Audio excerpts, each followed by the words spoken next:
So I'm Jenny Lane, and I'm going to be reading a piece that I wrote today. I'm here with Miracle, my cat. She's purring on the other side of the computer. So, here we go. It's called Why Run from Your Uncomfortability when it's one of your greatest teachers.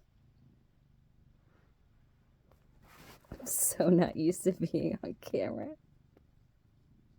Here we go. My hair. Why run from your uncomfortability when it's one of your greatest teachers? I know I did. Love dies where pain thrives. So why are you running away from your uncomfortability? Where is the need for peace? Or is ego more important than peace? Let us figure out the why together in life. Let us understand in compassion. And for the record, this isn't about pushing people to face deep pain they're unprepared for. We have enough of our own pain to face. I'm also not saying here to run headlong into pain, discomfort, or even more insidious, create chaos for funsies.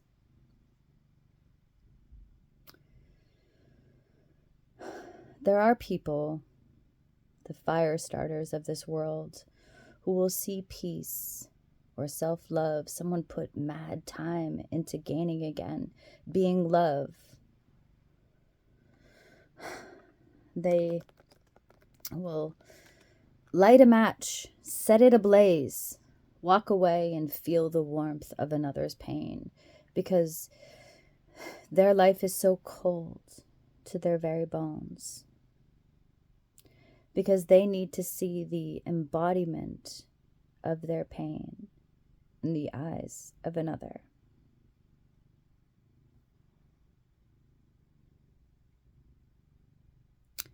Their pain has been so neglected. The love that they have for themselves was cast far off into the universe, perhaps in selflessness to avoid the pain, or into the myriad of ways to pull the escape hatch from pain, or even their fire starters in a more horrid creation, their love for themselves wasn't fostered by the ones who brought them into the world, or because someone who claimed to love them continued to hurt them because they neglected the pain they have in their own hearts.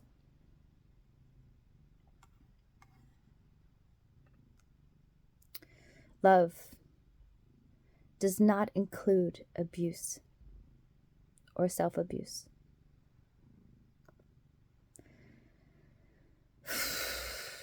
Right? Life has a lot of uncomfortable.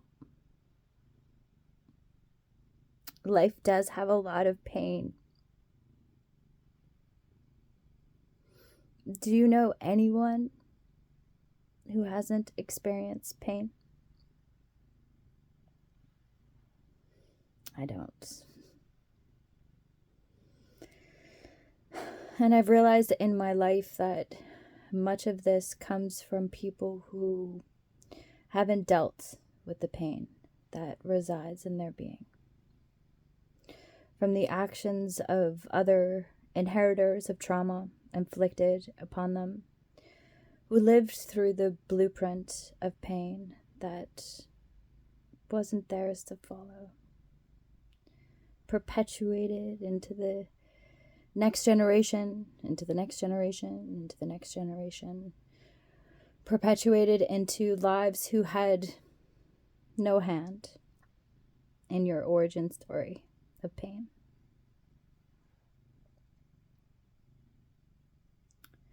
Trauma and pain don't have to become your identity. You do not have to carry the pain of your past, of your ancestors, of anyone. You can heal. You can break the cycle.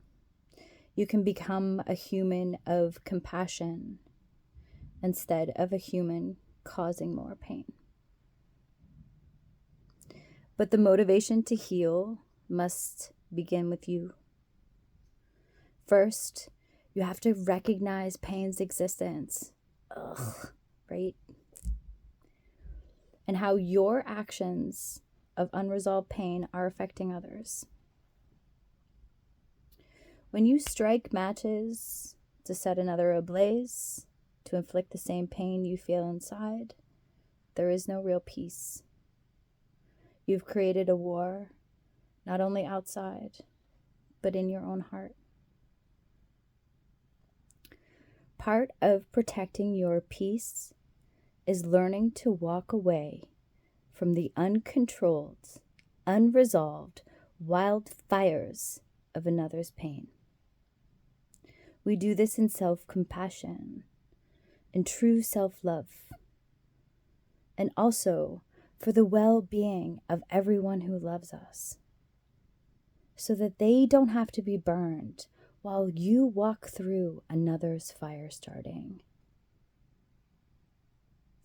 It's very painful to watch someone you love burn in a fire they didn't start.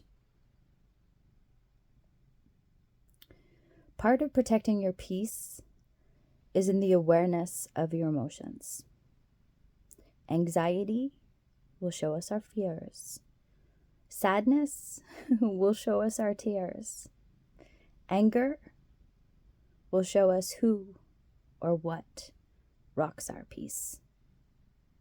These feelings are our teachers. Learn from them. We don't need to bury our teachers in the backyard and then wonder why they're resurrected dirty and even more upset. We face our teachers in the hopes we can understand them. We sit with them. That's action. That's accountability. That's healing through the pain that maybe even wasn't yours to begin with. Fuck yeah. It is uncomfortable to check ourselves before we wreck ourselves or others. We are a feeling species, but we sure are a judgy species. Are you judging me right now?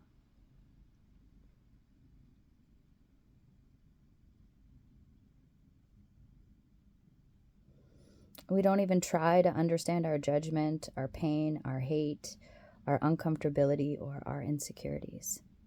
Because the quickest, yet unhelpful, fix is to suppress, to deny, to escape, to lash back, to light the match and watch it all burn. For if you become the fire starter and stand there without first looking at yourself, throw the match onto someone else, you can just sit back and watch another burn, right? Without ever really having to look at the pain in your heart. There's no accountability for your actions. There's no warmth for your bitter heart. There's only the ashes left behind. Sure. You may get some temporary hot glee from watching another burn. Some false flash bomb of warmth from your righteous feeling of attempting to inflict pain on another human being. It was also suffering, by the way. But when you're alone, do you feel peace? Or do you still feel that pain in your heart?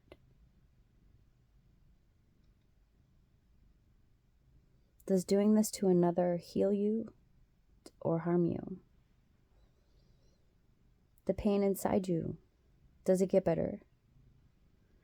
That pain from the unhealed parts when someone else who most likely burned you in the very same way. Don't you want peace in your heart? When you are alone, without the false ego pumped by all those around you, are you proud to be you? Proud you made others feel the same pain you carry? I feel sad for people whose life revolves around lashing out, emotionally violent. I feel sad for people who manipulate others into giving them what they want for their egos. I feel sad for people who are in so much pain that they pushed everyone who has ever cared for them away.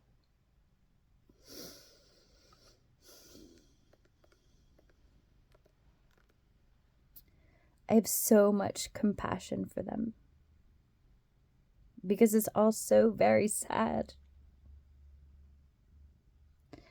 It must be very lonely and very exhausting manipulating people into thinking you're great,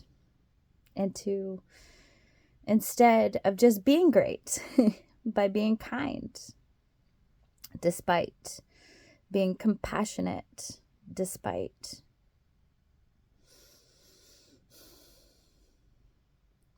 It must be very lonely having to light all those matches and burn away people who are holding up mirrors for you to see your pain. It must be very tiring to have to run away from yourself, your pain, your feelings, and anyone who is any reflection of what you wish to be. Aren't you utterly exhausted? Put that energy back into love for yourself. Love for another you trust and care for. Today, I thank those who continue to sit every day with your fears, who sit with your pain. I thank those of you who reach out for help. I thank those who process, who question, who self-reflect. This changes our whole world, and I am grateful for you. I'm very grateful for you. We need you guys. I thank those who have the self-awareness to go, oh yeah, I'm a fucked up human being. I am. How can I have an inner peace? How can I heal this? How can I live in peace from this now? I know I'm a fucked up human being. I have hurt myself and I have hurt others. I've lashed out in fiery temper. I've protected others while not protecting myself. I'm flawed. I'm imperfect. I'm messy. I'm frequently wrong. But I'm learning. I'm healing. I'm not burying my teachers in the backyard. I'm sitting with my uncomfortability, including the uncomfortable parts of myself. Not only for my peace, but for the peace of everyone I share an interconnected moment with. I'm offering compassion to those in pain, sometimes far, far, far the fuck away from me. I'm offering compassion to my own pain. Not setting fires myself anymore. I'm also not setting myself on fire to warm the cold of others. I'm a being of water instead, in self-compassion. in understanding my feelings the best I can, in protecting my peace, so I can heal, so I can help, so I can be and interbe in this world we all share. You want to feel some kind of peace in this lifetime after suffering through so much pain? Begin by sitting with yourself and looking at your actions. Begin by taking accountability instead of letting other people's pain be the scapegoat for your own. Begin by just sitting with yourself and being kinder to yourself and others in mind. Be gentle with others and yourself. Let the water soften. Let the water soften those calloused parts. Begin by just sitting with your fears, your uncomfortability, your mistakes, your pain, and begin to understand it. If even just for a moment, you will be okay. Begin by just sitting with yourself. Peace isn't with you because of the absence of uncomfortability. Peace is where the pain may be with you, yet peace is also there with you. Peace begins when we sit with the uncomfortability of life. Peace begins where understanding and pain meet. Peace begins in our hearts. Be a gentle human being. Yes, please. Be peace. And with radical love. From me, Jenny Lane. Messy human being. And enjoy your moments today. Okay? They're all the ones that we have. Right here. That's it. And wherever you are, and whenever you may be peace and be love along the way, my friends, and a namaste.